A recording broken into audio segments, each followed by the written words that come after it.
आपको बरकत और कुव्वत देगा। और जितना कलाम आपके सोचों के अंदर जाएगा, आपकी सोचें मुस्बत होती जाएंगी, मनफी सोचें खत्म होंगी, मुस्बत सोचें आपकी होना शुरू हो जाएंगी। इसलिए पाक कलाम पर ध्यान लगाए। बाइबल मुकद्दस आखिरी किताब, मुकाशफा की किताब, यूहन्ना आरिफ ने इसको लिखा। इसका 21वां बाब और इसकी 7वीं आयत से जो गालिब आए वही इन चीजों का वारिस होगा और मैं उसका खुदा हूंगा और वो मेरा बेटा होगा। मगर बुज़दिलों, बेईमानों और बुत परस्तों और सब झूठों का हिस्सा आग और गंधक से जलने वाली झील में होगा। ये दूसरी मौत है।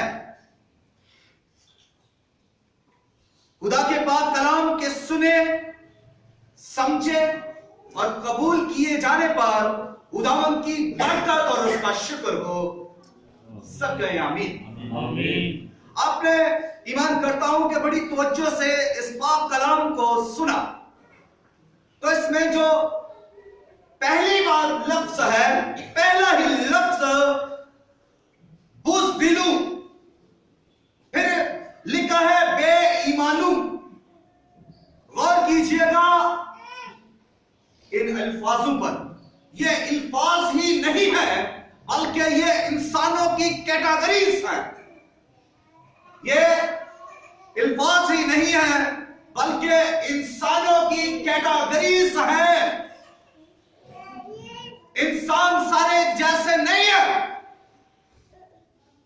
बिज़ाहिर इंसान 2 आंखें रखता है, एक नाक है उसकी, 2 कान है उसके, सर और उसके बाल है, 2 हाथ और 2 टांगे। इसको हम इंसान कहते हैं। ये चलता फिरता, उठता बैठता, बोलता और सूंघता और सुनता भी है, मगर सारे के सारे इंसान एक जैसे नहीं। कैसे नहीं? इनकी सोच अलग है, इनका किरदार अलग है, इनके काम अलग है, इनकी शख्सियत अलग है, इनकी सोचें अलग अलग है। इसलिए खुदा कलाम करते हुए फरमाता है कि बहुत सारे तो जो खुदावंद यीशु मसीह के नाम से गालिब आएंगे, ईमान लाएंगे, वो तो मेरे बेटे कहलाएंगे, वो मेरे तख्त के सामने होंगे, वो अब्दुल्लाबाद मेरे साथ होंगे, वो आपकी बादशाही में होंगे और मैं उनका खुदा होऊंगा और वो मेरे बेटे होंगे। ये पहली कैटेगरी ईमानदारों की कैटेगरी, रास्तबाजों की कैटेगरी और खुदा के बेटे यीशु मसीह की वर्शिप, तमजीद, हम्द और सताइश करने वाले जो इस जमीन पर रहकर दुख उठाते हैं। कभी इब्लीस से सताए जाते हैं, तो कभी दुश्मनों से, कभी गैरों से, कभी अपनों से दुख उठाते हैं, तो कभी बीमारियों से, कभी कान वबाएं और तूफानों से दुख उठाते हैं, मगर अपने खुदावंद यीशु का इनकार नहीं करते। ये पहली कैटेगरी है और ये खुदा के बेटे हैं। लेकिन साथ ही दूसरी कैटेगरीज के लोग भी हैं। उनके बारे में बताया गया है कि वो पहली कैटेगरी बुज़दिल, ये एक कैटेगरी है। इस दुनिया के अंदर सारे नहीं तो बहुत थोड़े, कम कम कुछ कुछ लोग बुज़दिल भी हैं।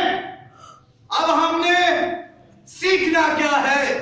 आज के कलाम के हवाले से आज का जो मेरा मजमून, मेरा टॉपिक है, वो है बुज़दिली या बुज़दिल कौन।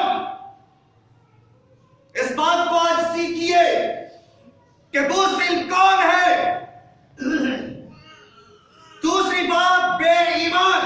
बेईमान के बारे में आप सब जानते हैं कि वो शख्स बेईमान है जो यीशु मसीह को कबूल नहीं करता, खुदा पर ईमान नहीं रखता, उसके बेटे पर ईमान नहीं रखता, उसके कलाम पर ईमान नहीं रखता, यीशु मसीह की सलीबी मौत पर, जी उठने पर, उसके आसमान पर उठाए जाने पर ईमान नहीं रखता।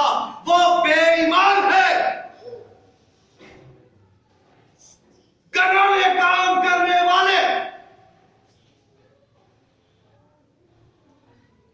गंदे गलीस घटिया गैर न्यारी काम करने वाले, झूठ चुगलियां और तरह तरह के रिश्वत, ये सारे काम इन घिनौने कामों में आते हैं। इनका हिस्सा किधर है जी? आग की जलती हुई झील में। बुज़दिली का हिस्सा किधर है? आग की जलती हुई झील में।